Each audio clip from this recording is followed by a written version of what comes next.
Antisipasi terjadinya gelombang pengungsi akibat erupsi Gunung Agung, Kodim Buleleng bersama BPBD bangun tenda di wilayah Kubu Karangasem.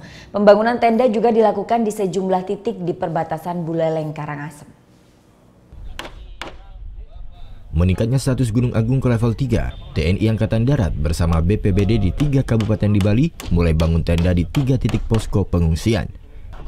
Salah satunya pendirian tenda Rabu siang dilakukan oleh Kodim 1609 Buleleng di lapangan Ampel Gading, Desa Sambi Renteng, Kecamatan Tejakula, Buleleng.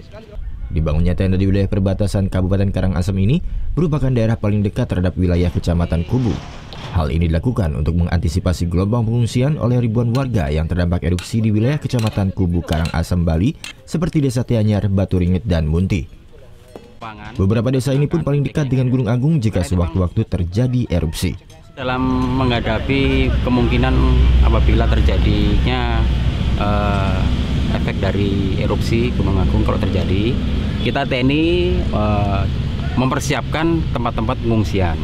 Ya, salah satunya adalah kecamatan yang paling dekat dengan Karangasem adalah Kecamatan Tejakula, khususnya kami siapkan di lapangan Desa Sambi Renteng. Ini pun ada beberapa titik yang akan kita siapkan apabila itu nanti pengungsi banyak.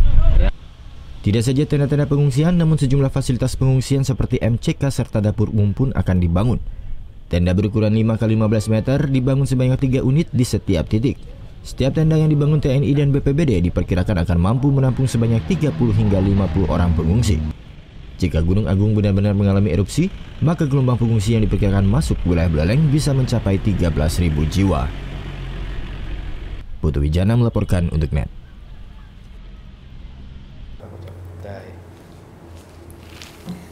Udah selesai kan nontonnya? Nah, jadi jangan lupa buat like, komen, dan subscribe ya.